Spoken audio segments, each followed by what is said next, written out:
पोट भरेल त्याला 20,000 रुपये रोख रक्कम देण्यात येईल.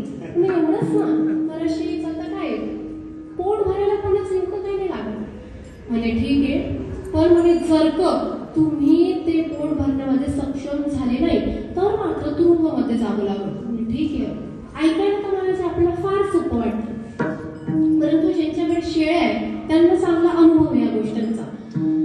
त्यावेळेस मला आता अनेक जण दिवसभर शेळीला एवढे चालायचे, ती राजाची शेळी न्यायची, पण दिवसभर त्या शेळीला एवढं चालायचे, एवढं गवताची पेंड्या खाऊ घालायचे. परंतु महाराज ती शेळी रात्री राजासमोर आणली दिवसभर चालून की तरी ती त्या गवताच्या पेंड्यावर तुटून पडायची महाराज. आता आणि असे करत करत महाराज सगळेजण नाकाम होत होते. परंतु त्या राज्यामध्ये एक चतुर व्यक्ती होता, हुशार व्यक्ती होता महाराज. त्याने गवताची पेंडी त्या शेळी समोर पकडली. ती गवताची पेंडी शेळी समोर पकडल्याच्या नंतर ज्या वेळेस ती शेळी ते गवत खाण्याकरिता पुढे आली महाराज, हातामध्ये काठी घेतली व चपकन त्या शेळीच्या तोंडावर महाराज चापट मारली, नाही का, त्या काठीने जोरात मारलं. महाराज एकदा प्रयत्न केला, रिटर्न दुसऱ्यांदा त्या शेळीला त्या व्यक्तीने, त्या तरुणाने रिटर्न गवताची पेंडी दाखवली. यावेळेसही महाराज पुन्हा येत होती. महाराज जोरात त्या शेळीच्या तोंडावर चपका मारला. आता तिसऱ्यांदा पुन्हा प्रयत्न केला, मात्र यावेळेस थोडी घाबरत होती. असं महाराज एकदा, दोनदा, तीनदा, चारदा, 5 वेळा करून त्या शेळीचं असं परीक्षा घेतल्याच्या नंतर आता रात्री परीक्षेची वेळ झाली. रात्री त्या शेळीला राजा समोर आणलं व राजा म्हणे ठीक आहे, झाली तयारी? म्हणे हो झाली तयारी, तुम्ही फक्त तुमचं 20,000चं पॉकेट तयार ठेवा. म्हणे ते बघू आपण नंतर, पहिले चारा तर खरी शेळीला. महाराज जसं त्या व्यक्तीने, राजाने शेळीला महाराज गवताची पेंडी दाखवली, ती शेळी लांब पळू लागली. राजा म्हणाला तेव्हा हे काय आश्चर्य, चक्क शेळी गवतापासून लांब पळते. म्हणजे शक्य नाही. पुन्हा दाखवलं, 2दा, 3दा, 4 दाखवलं. महाराज ती शेळी ते खाण्याला घाबरत होती. का तर महाराज फटकेच माहित होतं, जर का खाल्लं तर जोरात फटका भेटणार आहे. तसंच महाराज दृष्टांत संपला. आता तात्पर्य ऐका. तसंच महाराज नामरूपी चाबुकाचे फटके आपण आपल्या मनावर दिले की आपलं मनही धावण्यापासून थांबतं. विठ्ठला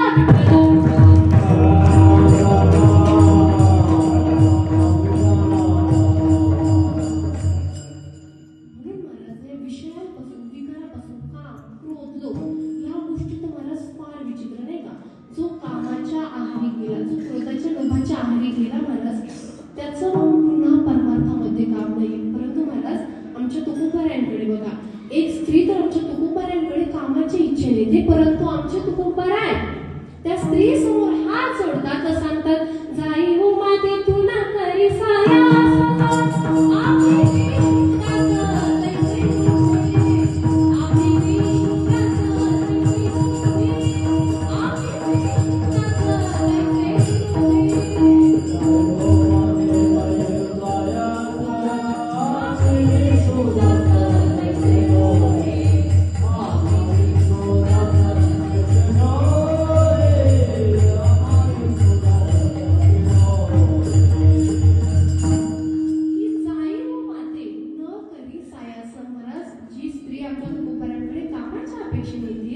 त्या स्त्रीला आमचे तुकोबाराय माता म्हणतात महाराज. अशी असावी भक्ती, एवढं असावं आपल्या मनावर नियंत्रण. आणि तुकोबाराय म्हणतात या सगळ्या गोष्टींवर जेव्हा मी नियंत्रण ठेवलं तेव्हा माझंच मला काय वाटू लागलं तर अभंगाचं 3य चरण. कौतुक वाटे झाली आवे चालते, कौतुक वाटे झाली आवे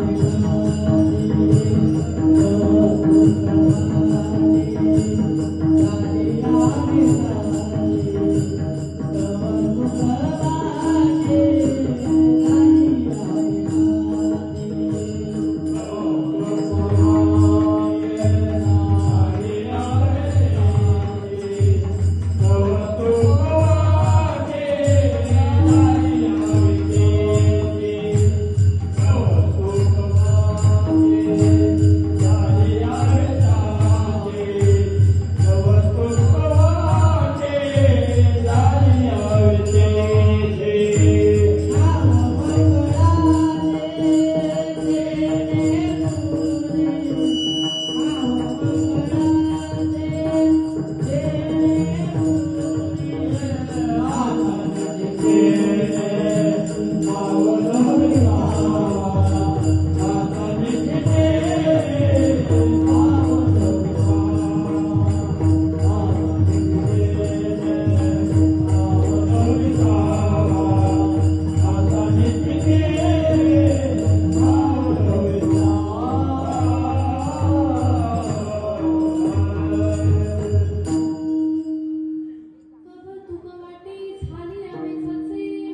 कामही जाळल्यानंतर, तुकोबाराय काय म्हणतात, कामही जाळल्यानंतर माझं मलाच कौतुक वाटू लागलं.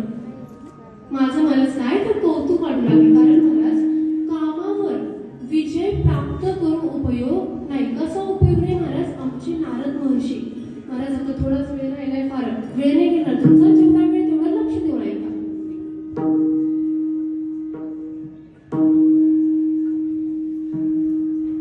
विठ्ठला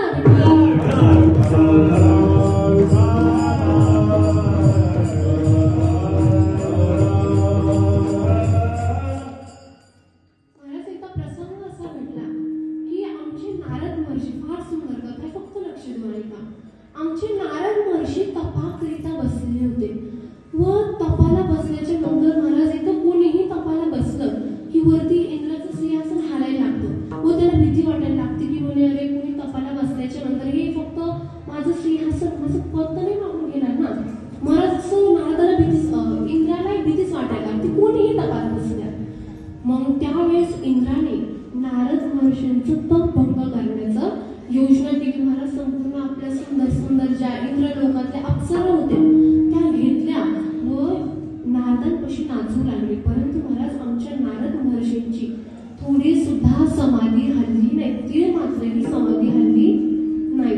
महाराज असं बघितल्याच्या नंतर नारद महर्षींना आता इंद्र शेवटी कंटाळून निघून गेला व नारद महर्षींना एवढा आनंद झाला की काय, मी कामावर विजय प्राप्त केला. परंतु महाराज एक गोष्ट लक्षात घ्या, आनंद जोवर आनंदी तोवर ठीक आहे, परंतु आनंदाला अभिमान म्हणून डोक्यावर चढू द्यायचं नाही.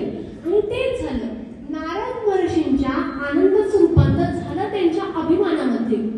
असं झाल्याच्या नंतर आमचे नारद महर्षी समाधीहून उठले व नाचतच गेले महादेवाकडे की देवा, मी काय केलं तर तुम्ही तरी काम जाळला, परंतु मी कामाला जिंकलं. मी कामावर काय केला तर विजय प्राप्त केला. महाराज असं म्हणायच्या नंतर ठीक आहे बोलले, परंतु ही गोष्ट तुम्ही मला सांगितली, परंतु आणखी कोणाला, विष्णूला ही गोष्ट सांगू नका. महाराज नारद महर्षींना वाटलं